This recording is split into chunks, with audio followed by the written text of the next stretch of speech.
Breaking news చూస్తున్నాం. Telangana RTC ఉద్యోగుల చిరకాల కోరిక నెరవేరబోతోంది. ఎంతో కాలంగా ఎదురు చూస్తున్న ఆర్టీసీ ఉద్యోగుల్ని ప్రభుత్వంలో విలీనం చేసే ప్రక్రియకు సంబంధించినటువంటి కసరత్తు జరుగుతున్నట్లుగా అయితే తెలుస్తోంది. రాష్ట్ర ప్రభుత్వం ఓ ఆలోచన చేస్తున్నట్లుగా దీనిపైన సమాచారం అందుతా ఉంది. కార్మిక సంఘం ఎన్నికలు ఆగస్టు 3వ వారంలో అయితే నిర్వహించే అవకాశాలు కూడా ఉన్నాయని కూడా తెలియజేస్తా ఉన్నారు. అన్ని కుదిరితే డిసెంబర్ 9న ఆర్టీసీ ఉద్యోగుల విలీనంపైన కూడా కీలకమైనటువంటి ప్రకటన చేసే అవకాశం ఉందని సమాచారం అందుతుంది. ఈలోపు విలీన ప్రక్రియకు సంబంధించినటువంటి కసరత్తు జరిగే అవకాశం ఉంటుంది.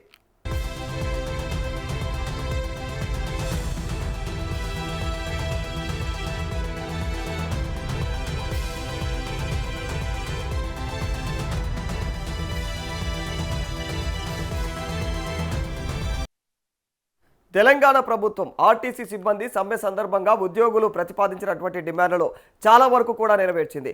ఇక విలీన ప్రక్రియ మాత్రమే మిగిలి ఉంది. అలాగే గుర్తింపు కార్మిక సంఘానికి ఎన్నికలు నిర్వహించాల్సి కూడా ఉంటుంది. మరి అందుకే ముందుగా అయితే గుర్తింపు కార్మిక సంఘం కోసం ఎన్నికలు జరిగి అనంతరం ప్రభుత్వంలో విలీనం చేపడతామని కూడా ప్రభుత్వం అయితే తెలియజేస్తూ ఉంది. మరి దీంతో ఏదైతే గుర్తింపు కార్మిక సంఘం ఎన్నికల నిర్వహణ కోసం తెలంగాణ ప్రభుత్వం నోడల్ అధికారిగా అయితే లేబర్ జాయింట్ కమిషనర్ సునీతను కూడా నియమించినట్టు తెలుస్తోంది. మరి మొత్తానికి ఆర్టీసీ గుర్తింపు సంఘం ఎన్నికల వేడి అయితే మరి ముందుగానే మొదలైంది.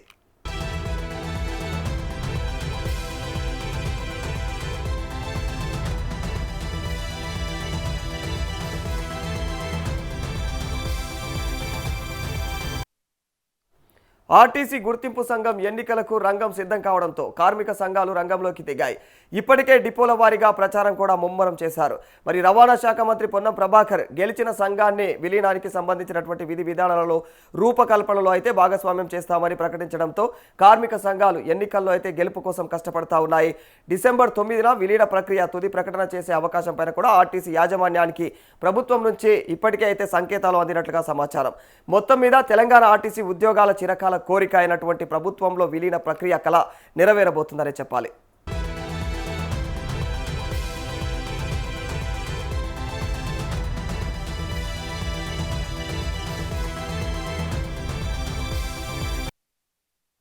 తెలంగాణ ఆర్టీసీ ఉద్యోగ సంఘాలు ఏప్రిల్ నెలలో సమ్మె చేశారు. ఉద్యోగులు ప్రభుత్వంలో విలీనం సహా యాజమాన్యం ముందు 32 డిమాండ్లు కూడా పెట్టారు. కార్మిక సంఘాలకు ఎన్నికలు నిర్వహించాలని కూడా కోరడం జరిగింది. అలాగే ప్రభుత్వ ఉద్యోగులతో సమానంగా జీతభత్యాలు ఇవ్వాలని డిమాండ్ చేశారు.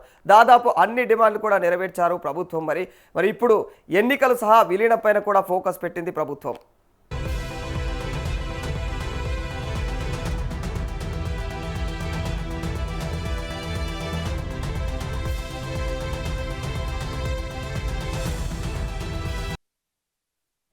తెలంగాణ రాష్ట్ర ప్రభుత్వం నిర్దేశించినటువంటి ప్రణాళిక ప్రకారం మొదట ఎన్నికల ప్రక్రియను పూర్తి చేసి గెలిచినటువంటి సంఘం అభిప్రాయాలను తీసుకున్నట్లు తెలుస్తా ఉంది. మరి ఆ తర్వాత అయితే విలీనానికి సంబంధించినటువంటి ఆర్థిక పరిపాలన న్యాయపరమైనటువంటి అంశాలపైన తుది విధి విధానాలను ఖరారు చేస్తారు. డిసెంబర్ 9న విలీనంపైన అధికారిక ప్రకటన చేసేందుకు కూడా సిద్ధంగా ఉండాలని ఆర్టీసీ యాజమాన్యానికి ప్రభుత్వం నుంచి ఇప్పటికే సంకేతాలు అందినట్టు తెలుస్తోంది. మొత్తం మీద ఇచ్చినటువంటి మాట ప్రకారం ఆర్టీసీ ఉద్యోగుల కలను అయితే సాకారం చేసేందుకు ప్రభుత్వం పక్కా ప్రణాళికలతో ముందుకు వెళుతున్నట్లుగా అయితే స్పష్టంగా తెలుస్తోంది.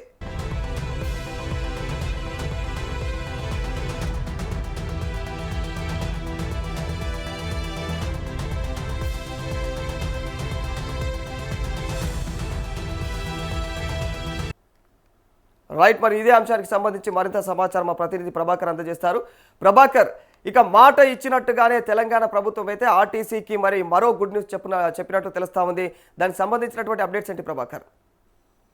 రాధాకృష్ణ, అయితే తెలంగాణ ఆర్టీసీ ఉద్యోగుల దశాబ్దాలుగా కళ నెరవేరే దిశగా కీలక పరిణామాలు చోటు చేసుకుంటున్నాయని చెప్పుకోవచ్చు. ఆర్టీసీ సిబ్బందిని ప్రభుత్వంలో విలీనం చేయాలన్న చిరకాల వాంఛను కూడా నెరవేర్చేందుకు రాష్ట్ర ప్రభుత్వం వేగంగా కసరత్తు చేస్తున్నట్టుగా తెలుస్తా ఉంది. రాధాకృష్ణ, ప్రణాళిక ప్రకారం అన్ని కూడా జరిగితే తెలంగాణ ఆవిర్భావ ప్రకటన వెలువడినటువంటి ఏదైతే రోజు ఉందో డిసెంబర్ 9న ఆ విలీనంపై కూడా తుది నిర్ణయం వచ్చేటటువంటి అవకాశం ఉంటుందనే దాన్ని కూడా విశ్వసనీయ వర్గాల నుంచి కూడా సమాచారం అందుతున్నటువంటి నేపథ్యం కనిపిస్తా ఉంది. రాధాకృష్ణ, అయితే ఈలోగా విలీన ప్రక్రియ కూడా సంబంధించినటువంటి పూర్తి విధి విధానాలను కూడా సిద్ధం చేసే పనిలో కూడా అధికారులు గమనమయ్యారు అనే దాని మీద కూడా తెలుస్తా ఉన్నది. సో విలీన ప్రక్రియలో కూడా ప్రభుత్వం ముందుగా ఆర్టీసీ గుర్తింపు కార్మిక సంఘం ఎన్నికలకు సంబంధించి కూడా పూర్తి చేయాలనే దాని మీద కూడా నిర్ణయించుకున్నట్టుగా చూస్తున్నాం మనం.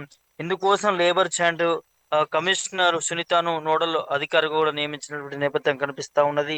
ఆగస్టు 3వ వారంలోగా ఈ ఎన్నికలు నిర్వహించే అవకాశాలు ఉన్నట్టుగా తెలుస్తున్నది. ఎన్నికల్లో గెలిచినటువంటి సంఘాలని విలీన విధి విధానాల రూపకల్పనలో భాగస్వామ్యం చేస్తామనే దాని కూడా రవాణా శాఖ మంత్రి పొన్నం ప్రభాకర్ ఇప్పటికే స్పష్టం చేసినటువంటి పరిస్థితి కనిపిస్తా ఉన్నది. ఈ హామీతో కార్మిక సంఘాలు ఎన్నికలకు ప్రతిష్టాత్మకంగా తీసుకొని డిపోల వారీగా కూడా ప్రచారాన్ని ముమ్మరం చేస్తున్నటువంటి నేపథ్యం కనిపిస్తా ఉంది రాధాకృష్ణ. అయితే ఈ ఏడాది ఏప్రిల్ నెలలోనే ఆర్టీసీ ఉద్యోగులు సమ్మెకు దిగినటువంటి పరిస్థితి మనం చూసాము. ప్రభుత్వంలో విలీనం, కార్మిక సంఘం ఎన్నికల నిర్వహణ, ప్రభుత్వ ఉద్యోగులతో సమానంగా జీతభత్యాలు వంటి 32 డిమాండ్లను కూడా యాజమాన్యం ప్రభుత్వం ముందుంచినటువంటి నేపథ్యం కనిపించింది. అప్పట్లో ప్రభుత్వం ఇచ్చినటువంటి హామీల మేరకే చాలా డిమాండ్లను ఇప్పటికే నెరవేర్చింది. ఇప్పుడు అత్యంత కీలకమైనటువంటి విలీనం ఎన్నికల ప్రక్రియ పైన కూడా దృష్టి సారిస్తున్నట్లు కూడా తెలుస్తా ఉన్నది రాధాకృష్ణ. అయితే ప్రభుత్వం నిర్దేశించినటువంటి ప్రణాళిక ప్రకారం మొదట ఎన్నికల ప్రక్రియను పూర్తి చేసి గెలిచినటువంటి సంఘ అభిప్రాయాలను తీసుకుంటారు. ఆ తర్వాత విలీనానికి సంబంధించినటువంటి ఆర్థిక, పరిపాలన, న్యాయపరమైనటువంటి అంశాలపైన కూడా తుది విధి విధానాలను ఖరారు చేస్తారనే దాన్ని కూడా వినిపిస్తా ఉన్నది. డిసెంబర్ 9న విలీనంపై కూడా అధికారిక ప్రకటన చేసేందుకు కూడా సిద్ధంగా ఉండాలని ఆర్టీసీ యాజమాన్యానికి ప్రభుత్వం నుంచి ఇప్పటికే సంకేతాలు అందించినట్లు కూడా తెలుస్తా ఉన్నది. మొత్తం మీద ఇచ్చిన మాట ప్రకారం ఆర్టీసీ ఉద్యోగుల కలను కూడా సాకారం చేసేందుకు ప్రభుత్వం పక్కా ప్రణాళికతో ముందుకు వెళ్తున్నట్లుగా స్పష్టమవుతా ఉంది Radhakrishna. Right, thank you Prabhakar. ఇది ఓవరాల్గా అంటే ఆర్టీసీకి సంబంధించి ఇక ప్రభుత్వం అయితే ఇప్పటికే ఇక ఏదైతే ఇచ్చినటువంటి మాట ఉందో ఆ మాట ప్రకారము ఇప్పటికే అన్నిటినీ కూడా నెరవేరుస్తూ వచ్చింది ఆర్టీసీ ఉద్యోగుల కోసం. మరి ఇక ప్రభుత్వం నిర్దేశించినటువంటి ప్రణాళిక ప్రకారం కూడా మొదట ఎన్నికల ప్రక్రియను పూర్తి చేసి గెలిచినటువంటి సంఘం అభిప్రాయాలను తీసుకుంటూ ఆ తర్వాత విలీనానికి సంబంధించినటువంటి ఆర్థిక, పరిపాలన, న్యాయపరమైనటువంటి అంశాలపైన తుది విధి విధానాలను ఖరారు చేసే అవకాశం అయితే క్లియర్గా కనిపిస్తూ ఉంది. మరి డిసెంబర్ 9న విలీనం పైన అధికారిక ప్రకటన చేసేందుకు కూడా సిద్ధంగా ఉండాలని ఆర్టీసీ యాజమాన్యానికి ప్రభుత్వం కూడా ఇప్పటికే మరి సంకేతాలు అందినట్టు తెలుస్తా ఉంది. మొత్తం మీద ఇచ్చినటువంటి మాట ప్రకారం ఆర్టీసీ ఉద్యోగుల కలను సాకారం చేసేందుకైతే ప్రభుత్వం పక్కాగా ప్రణాళికతో ముందుకు వెళ్తున్నట్లుగా అయితే క్లియర్గా కనిపిస్తుంది.